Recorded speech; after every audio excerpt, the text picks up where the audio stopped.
दल बनाने से बिहार की स्थिति सुधर नहीं सकती है। पिछले 50-60 सालों में हम लोगों ने देखा है करीब 25 से ज्यादा मुख्यमंत्री बने, आए और गए, अलग अलग दलों को मौका मिला, अलग अलग गठबंधनों ने सरकार चलाई। सबने अब जो काम किया या जो करने का दावा करते हैं, अगर उस सब बात को मान भी लिया जाए, जिन्होंने जो दावा किया अगर उस बात को आप मान भी लें, तो भी आज जो सच्चाई है जो आपके हमारे सामने खड़ी है वो बिल्कुल क्लियर है। बिहार देश का सबसे गरीब और पिछड़ा राज्य है। देश में सबसे ज्यादा अशिक्षित लोग, देश में गरीबी रेखा से नीचे रहने वाले सबसे ज्यादा लोग, सबसे ज्यादा पलायन वाले लोग, सबसे ज्यादा भूखमरी के शिकार लोग इसी राज्य में रहते हैं। ये बिहार का दुर्भाग्य है, क्योंकि 50 के दशक में बिहार देश के अग्रणी राज्यों में बिहार की गिनती होती थी। जो देश के पहले 4, 5, 10 राज्य होते थे उसमें बिहार की गणना होती थी।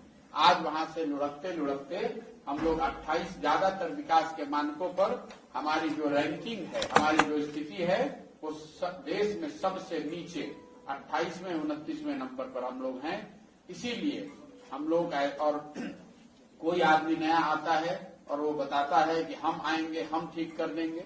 हम लोग का ऐसा मानना है, मेरा ऐसा मानना है कि बिहार की स्थिति को अगर सुधारना है, बिहार को अगर बेहतर बनाना है, अगले 10 साल में बिहार को अगर 10 विकसित राज्यों की श्रेणी में खड़ा होना है, तो ये कोई एक व्यक्ति, एक दल इसको कर नहीं सकता है। कोई अगर ऐसा दावा करता है, कोई व्यक्ति या दल अगर ये दावा करता है कि वो इस बिहार को ठीक कर सकता है, तो मेरी समझ से दो ही बात हो सकती है।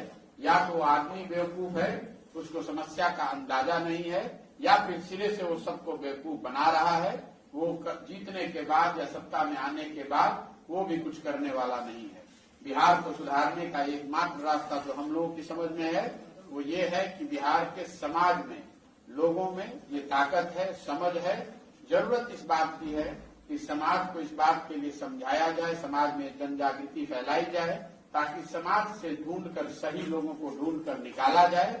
वो सारे लोग जो यहाँ धरती से जुड़े हुए हैं, जो यहाँ के मुद्दों के बारे में समझदारी रखते हैं, जिनकी ये क्षमता है, जिनमें ये समझ है कि यहाँ की समस्याओं को कैसे सुलझाया जा सकता है, सुलझाया जा सकता है, और सबसे बढ़ के जिनके अंदर ये जज्बा है कि इस बिहार को, इस राज्य को बेहतर बनाया जा सकता है, ऐसे लोगों को समाज से चिन्हित करना, उनको एक साथ एक मंच पर लाने के लिए प्रेरित करना, समझाना, बुझाना, उसके बाद ही आगे की कोई रणनीति बनाना।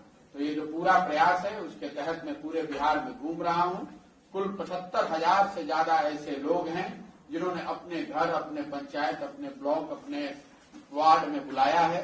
उनमें से कुछ लोगों के यहाँ अक्रॉस द स्टेट में जाने का प्रयास कर रहा हूँ। मधुबनी में भी आपने देखा होगा 4-5 जगह जाने का अवसर मिला है। सुबह से शाम तक यही काम करते हैं। 8 से 10 ऐसी बैठकों में जाते हैं, लोगों से मिलते हैं, परिचय करते हैं, संवाद करते हैं, कुछ सुनने और सीखने का प्रयास करते हैं। इसी अभियान के तहत 2 अक्टूबर से पश्चिम चंपारण गांधी आश्रम से हम लोग एक पदयात्रा शुरू कर रहे हैं। पदयात्रा इसलिए नहीं कि हमको बिहार का रोड नापना है, पदयात्रा इसलिए नहीं कि हमें अब ये दिखाना है कि हम कितना पैदल चल सकते हैं।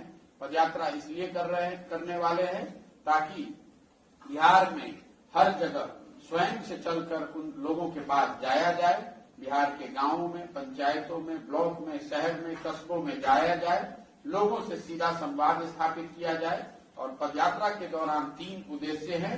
एक, लोगों से मिलकर ये समझा जाए कि उनकी नजर में, उनके इलाके में कौन से ऐसे सही व्यक्ति हैं, राजनीतिक या गैर राजनीतिक, जिनका हाथ पकड़ के, जिनको समाज में हाथ पकड़ के राजनीतिक तौर पर आगे बढ़ाया जा सकता है।